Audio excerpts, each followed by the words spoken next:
Assalamualaikum warahmatullahi wabarakatuh. Nama saya Feni Marlinda. Saya mahasiswa dari Fakultas Ekonomi dan Bisnis Universitas Tanjung Pura, Pontianak. Baiklah, dalam video ini saya akan mempresentasikan hasil makalah yang telah saya buat dengan judul Siklus Bisnis. Siklus bisnis yang dibuat oleh saya sendiri, yaitu Feni Marlinda.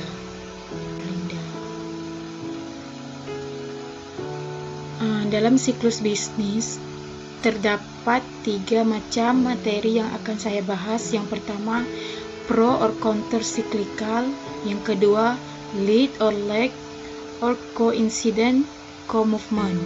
Dan yang ketiga, large or small variation. Yang pertama, pro or counter cyclical. Di dalam pro or counter cyclical terdapat teori siklus bisnis. Dalam teori siklus bisnis dan keuangan, setiap kuantitas ekonomi yang berkorelasi positif dengan keadaan ekonomi secara keseluruhan dikatakan pro-cyclical. Artinya, kuantitas apapun yang cenderung meningkat dalam ekspansi dan cenderung menurun dalam resesi diklasifikasikan sebagai pro-cyclical. Produk domestik bruto atau PDB adalah salah satu contoh indikator ekonomi pro-cyclical. Banyak harga saham juga pro-cyclical karena cenderung naik ketika ekonomi tumbuh dengan cepat. Sebaliknya, setiap kuantitas ekonomi yang berkorelasi negatif dengan keadaan ekonomi secara keseluruhan dikatakan berlawanan arah. Artinya, kuantitas yang cenderung meningkat ketika perekonomian secara keseluruhan melambat diklasifikasikan sebagai counter-cyclical. Counter-cyclical ini sangat berguna dalam siklus ekonomi.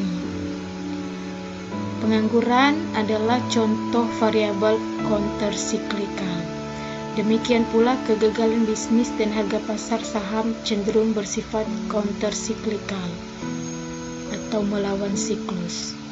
Di bidang keuangan, aset yang cenderung berkinerja baik sementara perekonomian secara keseluruhan berkinerja buruk disebut counter-cyclical dan bisa berupa bisnis atau instrumen keuangan yang nilainya berasal dari penjualan barang inferior.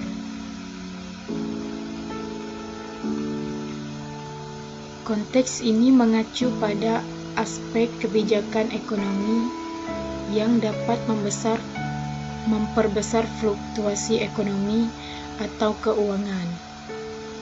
Dan ini termasuk counter-cyclical, pro or counter-cyclical dalam pembuatan kebijakan ekonomi. Tentu saja karena efek dari kebijakan tertentu seringkali tidak pasti atau diperdebatkan. Suatu kebijakan akan sering pro-cyclical, berlawanan atau cyclical menurut pandangan orang yang menilainya. Dengan demikian, regulasi keuangan Basel II Accord telah dikritik karena kemungkinan pro-cyclicalitasnya. Kesepakatan tersebut mengharuskan bank untuk meningkatkan rasio modalnya ketika menghadapi risiko yang lebih besar. Sayangnya, ini mungkin mengharuskan mereka untuk memberikan lebih sedikit pinjaman selama resesi atau krisis kredit yang dapat memperburuk penurunan. Kritik serupa telah diarahkan pada aturan akuntansi nilai wajar. Efek dari suku bunga zona euro tinggal pada negara-negara dengan inflasi yang relatif tinggi, salah satunya di pinggiran zona euro. Dia juga bersifat pro-siklus yang mengarah ke suku bunga real yang sangat rendah atau bahkan negatif selama kenaikan yang memperbesar ledakan. Misalnya kenaikan Celtic Tiger di Irlandia. Dan gelombang harga properti dan aset yang kehancuran berikutnya memperbesar penurunan.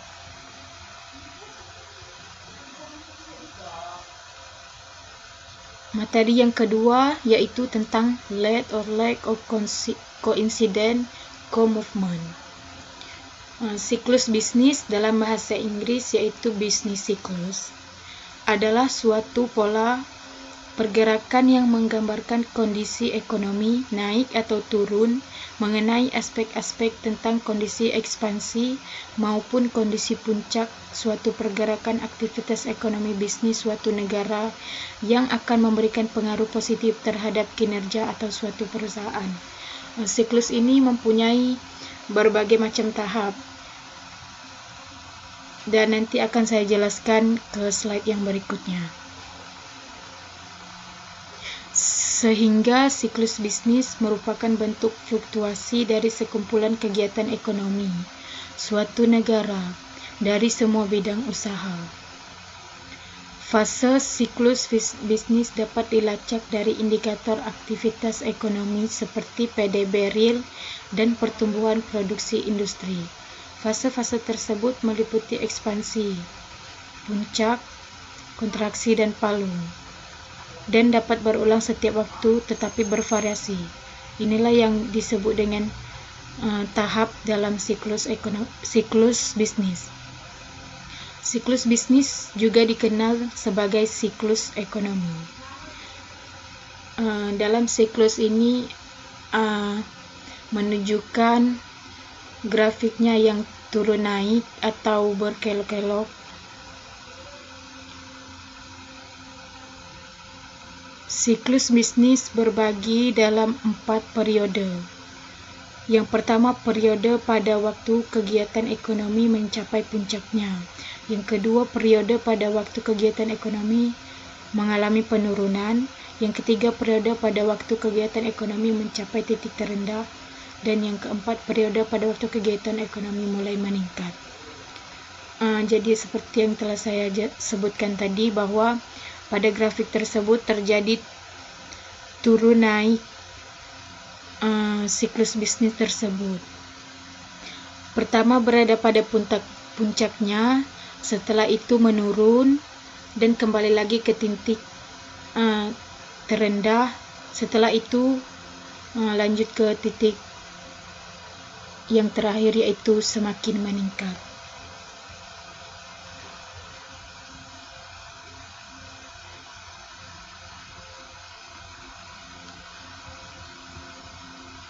Dalam lag or coincident movement terdapat 4 tahap. Yang pertama yaitu tahap kemakmuran. Dalam tahap siklus bisnis kemakmuran, kondisi suatu negara sedang dalam kondisi yang baik, di mana laju dalam pertumbuhan ekonomi masih dalam tingkat yang baik dan jumlah tingkat pengangguran juga sangat rendah.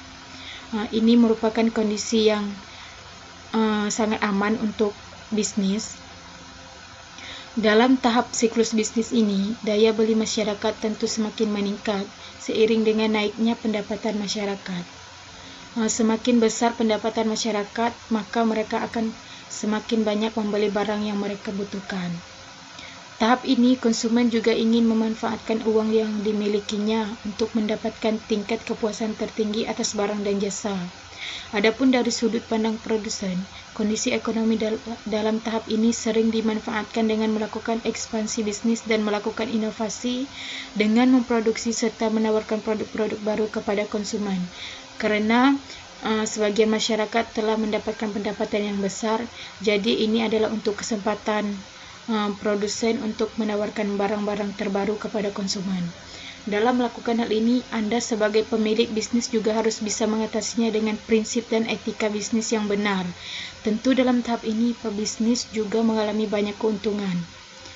Dari hasil pendapatan tersebut, Anda juga harus menghitung setiap keuntungan dalam pembukuan Anda. Hal ini sangat penting untuk dilakukan untuk membantu Anda dalam mengambil setiap keputusan bisnis berikutnya. Jadi, dalam melakukan bisnis, perlu adanya manajemen dan perlu adanya pencatatan tentang keluar masuk barang atau keluar masuk uang, supaya nanti mudah dalam melakukan bisnis yang akan datang. Dan dalam mengambil setiap keputusan bisnisnya, dia sudah tahu apa yang harus dia lakukan. Tahap kedua yaitu tahap kemerosotan.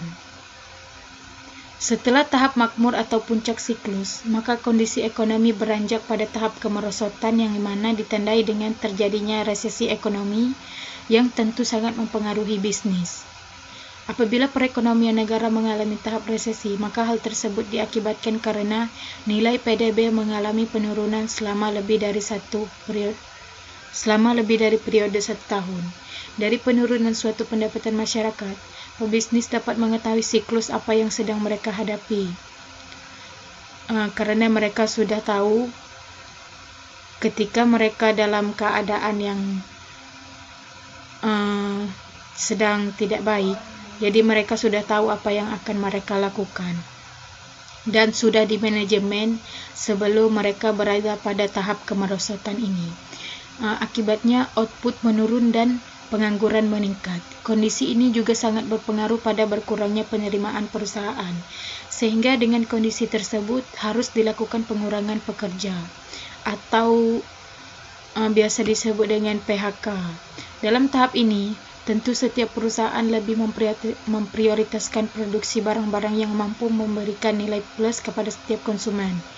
Dampak ini juga sangat berpengaruh pada berkurangnya pendapatan masyarakat, sehingga daya beli juga akan menurun pada sebuah bisnis. Karena pendapatan masyarakat menurun, jadi jumlah barang yang diminta oleh konsumen itu pun menurun.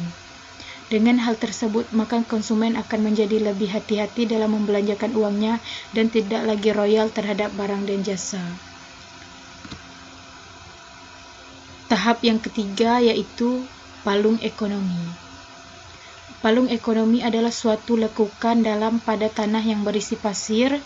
Keberadaan palung di laut tentu sangat membahayakan, di mana jika ada orang yang terjebak di dalamnya, maka akan sulit keluar ke permukaan bahkan sampai kehilangan nyawa. Sebagian yang dijelaskan dari contoh tersebut, palung dalam ekonomi juga dapat memiliki makna yang sangat membahayakan. Jadi ini merupakan tahap yang bahaya bagi bisnis. Palung perekonomian dapat digambarkan sebagai sebuah kondisi resesi yang lebih parah dan mengarah pada depresi ekonomi dan dapat berpengaruh besar bagi suatu bisnis. Jadi pada tahap palung ekonomi ini, seorang pembisnis harus berhati-hati dalam mengelola bisnisnya.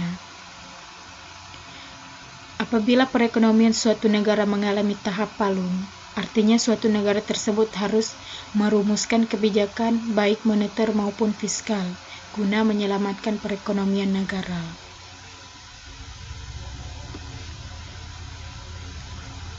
Tahap yang ketiga yaitu tahap pemulihan. Dari tahap kemerosotan, palung ekonomi yang sangat berbahaya, setelah itu mencapai pada tahap pemulihan. Pada tahap pemulihan, geliat perekonomian kembali dapat dirasakan, berangsur secara perlahan namun pasti. Tidak, permintaan masyarakat akan barang dan jasa mulai naik. Karena tahap pemulihan tidak dilakukan secara drastis, perlu adanya proses-proses agar kembali seperti semula. Hal ini tentu saja memicu produsen untuk meningkatkan volume produksi. Seiring volume produksi yang meningkat, angka pengangguran mulai dapat diatasi. Pemulihan merepresentasikan ekspansi, yakni kondisi ketika pertumbuhan ekonomi mulai meningkat mengikuti kontraksi dan palung dalam siklus bisnis. Kondisi ekonomi dikatakan memasuki tahap pemulihan apabila PDB real kembali pada tingkat potensi jangka panjangnya. Di tahap pemulihan ini, perekonomian bergerak dari depresi dan resesi menuju kemakmuran, di mana pertumbuhan ekonomi mulai merangkak naik stabil. Pergerakan ekonomi ini akan terus berlanjut hingga mencapai puncak siklus kembali, tahap kemakmuran.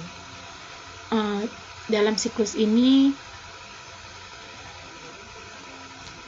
tahap itu berjalan dari kemakmuran, kemerosotan, palung ekonomi, pemulihan, dan kembali lagi kepada tahap kemakmuran. Jadi berjalan hanya di situ-situ saja.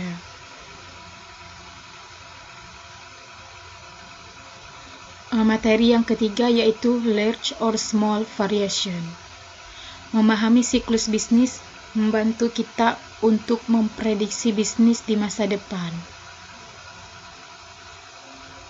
Dengan siklus bisnis ini, kita dapat memprediksi bisnis kita di masa depan. Jadi, siklus bisnis ini sangat penting digunakan dalam dunia usaha. Ini penting dalam meramalkan arah ekonomi di masa mendatang, yang mana merupakan informasi penting dalam penyiapan perencanaan bisnis. Meskipun hanya melihat pergerakan dari naik turunnya output perekonomian, siklus bisnis juga memiliki implikasi terhadap variabel-variabel ekonomi lainnya, seperti inflasi, permintaan konsumen, pengangguran, kepercayaan konsumen, dan investasi bisnis. Jadi siklus bisnis ini juga berpengaruh atau sangat berguna dalam memperhatikan inflasi, permintaan konsumen, pengangguran, kepercayaan konsumen, dan investasi bisnis. Siklus juga mempengaruhi tingkat bunga, pajak, dan keseimbangan fiskal ketika para pembuat kebijakan mengadopsi kebijakan ekonomi untuk menghindari kondisi yang lebih buruk. Jadi siklus bisnis ini sangat berguna dalam dunia usaha. Misalnya, selama kontraksi ekonomi, kita berharap bahwa bank sentral akan menurunkan suku bunga. Suku bunga yang lebih rendah akan merangsang pengeluaran konsumen dan produksi bisnis.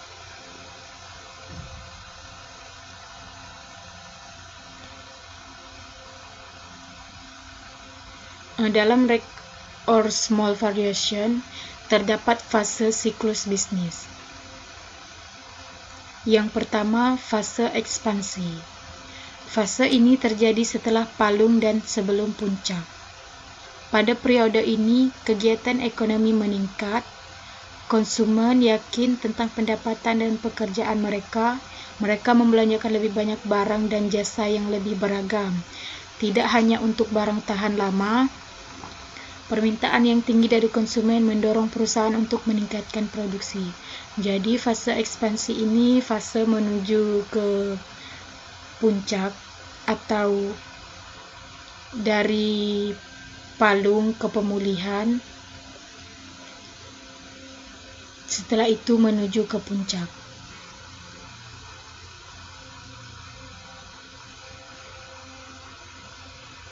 Permintaan yang tinggi dan konsumen mendorong perusahaan untuk meningkatkan produksi. Jadi setelah produsen memiliki banyak pendapatannya, jadi seorang produksi ini tentunya akan menciptakan barang yang lebih banyak. Karena untuk memenuhi kebutuhan konsumen, perusahaan beroperasi pada atau mendekati kapasitas penuh dengan memproduktivitas yang meningkat. Untuk meningkatkan output, mereka membeli barang modal baru seperti mesin dan pabrik. Mungkin karena tidak cukup mesin ataupun pabrik untuk memproduksi barang yang lebih banyak lagi. Pada saat yang sama, pemerintah yang tinggi memungkinkan mereka untuk menaikkan harga jual untuk mendapatkan lebih banyak keuntungan. Perusahaan mempekerjakan lebih banyak pekerja seiring peningkatan jam kerja lembur. Kadang-kadang mereka juga akan menawarkan upah yang lebih tinggi untuk menarik tenaga kerja yang terkualifikasi. Karena telah melakukan pekerjaannya dengan sepenuhnya, maka mereka akan mendapatkan gaji yang tinggi juga. Selama biaya marginal mereka membenarkan untuk melakukannya, pemerintah yang tinggi di pasar tenaga kerja mengurangi tingkat pengangguran. Jadi semakin banyak lapangan pekerjaan, semakin menurunnya tingkat pengangguran. Fase yang kedua yaitu fase puncak. Pertumbuhan kegiatan ekonomi menunjukkan laju perlambatan. Pengeluaran konsumen masih besar tetapi tumbuh lebih lambat dari sebelumnya. Perusahaan mulai memperlambat laju perekrutan. Oleh karena itu, tingkat pengangguran masih turun, tetapi pada tingkat yang menurun, misalnya sebelumnya dari 7% menjadi 4%. sekarang dari 4% menjadi 3%. Ekspansi yang tinggi membuat perusahaan kesulitan dalam menentukan pekerja yang berkualitas. Juga mereka merasakan berkurangnya laba karena biaya tenaga kerja naik seiring upaya mereka menaikkan upah demi menang bersaing dengan calon pemberi kerja lainnya.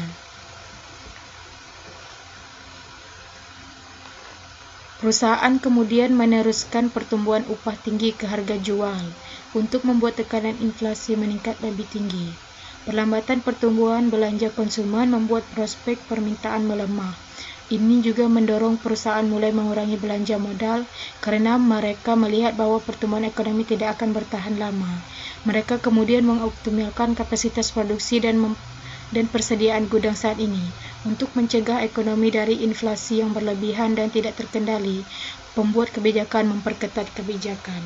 Jadi setelah mendapatkan banyak karyawan, suatu perusahaan juga akan bingung karena modalnya juga tidak akan bertambah banyak, sebagiannya telah diberikan kepada karyawan. Fase kontraksi. Fase ini terjadi setelah puncak, tetapi sebelum palung dan menandakan akhir periode pertumbuhan. Indikator aktivitas ekonomi menunjukkan penurunan tajam. Pengeluaran konsumen menurun dan barang tahan lama mengalami yang terburuk. Perusahaan melihat prospek laba turun. Ini memaksa mereka untuk memotong jam kerja dan membekukan perekrutan. Akibatnya output agregat turun dan pengangguran naik. Bisnis tidak lagi memesan peralatan yang baru. Persediaan mulai menumpuk karena permintaan yang lebih rendah. Ini merupakan fase yang sangat buruk bagi perusahaan karena mereka tidak dapat membeli lagi barang-barang yang baru untuk memproduksi. Karyawan sudah mulai menipis atau semakin sedikit, dan masih banyak barang-barang yang menumpuk karena tidak diminta oleh produsen. Fase kontraksi yang berkelanjutan dapat menyebabkan resesi. Untuk mencegahnya, para pembuat kebijakan melonggarkan kebijakan ekonomi mereka dengan meningkatkan pengeluaran dan menurunkan pajak atau suku bunga kebijakan. Kebijakan tersebut mempercepat ekonomi untuk mencapai fase palung dan segera memasuki tahap pemulihan. Fase palung. Ini adalah periode ketika aktivitas ekonomi berada pada titik terendah. Dari semua fase, dan fase palung ini adalah fase yang berada pada titik terendah. Tingkat pengangguran tetap tinggi. Untuk memenuhi permintaan, perusahaan mengganti pekerja tetap mereka dengan pekerja sementara. Jadi pekerja itu hanya pekerja yang tidak menetap, dan setelah mereka tidak membutuhkan lagi atau sudah habis masa kontraknya, maka mereka akan keluar dari perusahaan tersebut. Perekrutan baru belum terjadi, tetapi PHK lambat. Kebijakan ekspansi masih berjalan. Jika berhasil, kebijakan tersebut akan mendorong permintaan agregat dan merangsang kegiatan ekonomi untuk meningkat, yang menandakan awal pemulihan ekonomi. Model siklus bisnis. Dalam large or small variation terdapat model siklus bisnis. Di dalam model siklus bisnis ada berbagai macam siklus. Yang pertama, siklus musiman. Siklus ini berlangsung 1 tahun. Beberapa kegiatan ekonomi berfluktuasi menurut waktu tahun. Waktu fluktuasi musiman mungkin terdiri dari penurunan besar pada kuartal pertama, kemudian peningkatan pada kuartal kedua. Ini kemudian diikuti oleh penurunan ringan pada kuartal ketiga dan kemudian meningkat pada kuartal keempat. Siklus Kitchen. Siklus Kitchen berlangsung sekitar 40 bulan. Siklus tersebut disebabkan oleh jeda waktu informasi yang mengalir ke sektor bisnis. Akibatnya ada kelambatan bagi bisnis untuk membuat keputusan dalam menambah atau mengurangi persediaan. Oleh karena itu menyebabkan fluktuasi output. Siklus yang keempat adalah siklus juglar. Siklus ini lebih lama dari siklus Kitchin, tetapi bertahan sekitar 7-14 tahun. Dalam model ini, investasi dalam modal tetap memainkan peran besar. Siklus keempat, siklus Kuznets. Siklus ini berlangsung sekitar 15 hingga 20 tahun. Siklus ini dikaitkan dengan investasi dalam konstruksi, perumahan, dan bangunan. Dan siklus yang terakhir yaitu siklus Kondratif. Siklus ini berlangsung rata-rata 50 hingga 60 tahun dan memiliki dua fase fitur. Fase pertama dimulai ketika inovasi teknologi muncul yang meningkatkan prospek perusahaan untuk meningkatkan investasi di dalamnya dan mengarah pada peningkatan produksi dan produktivitas. Kemudian inovasi teknologi menjadi hal yang umum yang mengarah pada penurunan prospek laba oleh perusahaan. Kesimpulannya, dari kesimpulan yang dapat kita lihat bahwa dalam siklus bisnis ini terdapat kejadian yang terkadang bisnis itu naik dan terkadang bisnis itu turun. Jadi tidak stabil. Misalnya pada tahun ini dia dalam kondisi yang baik. Namun seiring berjalannya waktu, pada tahun berikutnya dia mengalami kemerosotan. Setelah mengalami kemerosotan, mereka akan mencari solusi bagaimana mereka bisa naik lagi, dan setelah itu berada pada kondisi palung. Setelah itu berada pada kondisi atau tahap kemakmuran.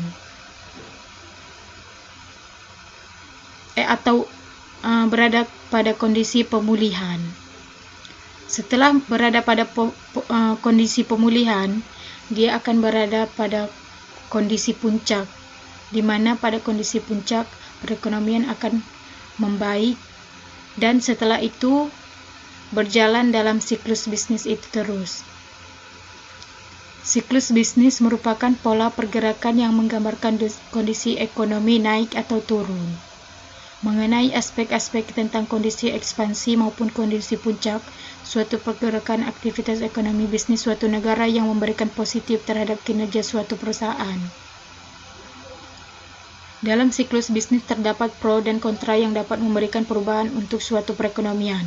Untuk melawan kecenderungan siklus dalam perekonomian, maka perlu adanya countercyclical yang berfungsi untuk mendinginkan perekonomian saat sedang naik dan merangsang perekonomian saat berada dalam penurunan. Jadi countercyclical ini sangat berfungsi dalam siklus bisnis. Dia dapat mengontrol perekonomian pada saat perekonomian itu sedang naik dan juga pada saat perekonomian itu sedang dalam penurunan. Untuk menuju perekonomian yang baik, tentu adanya tahap dan bagaimana cara mengatasi permasalahan tersebut. Tahap yang dijalani pertama yaitu tahap kemakmuran, menuju tahap kemerosotan, menuju palung ekonomi, dan tahap yang terakhir yaitu tahap pemulihan. Begitu juga dengan variasi dalam siklus ekonomi di mana terdapat fase-fase dalam menghadapi permasalahan pada perekonomian. Fase tersebut antara lain fase ekspansi, fase puncak, fase kontraksi, dan fase palung. Adapun dalam permodelan siklus bisnis dapat berupa siklus musiman, siklus Kitchin, siklus juglar, siklus Kuznets, dan siklus Kondratif. Dari semua bagian siklus tersebut dapat memberikan pro dan kontra dalam perekonomian yang dapat menyebabkan suatu perekonomian menjadi berkembang ataupun semakin menurun, sesuai dengan bagaimana cara mengelola suatu perekonomian tersebut.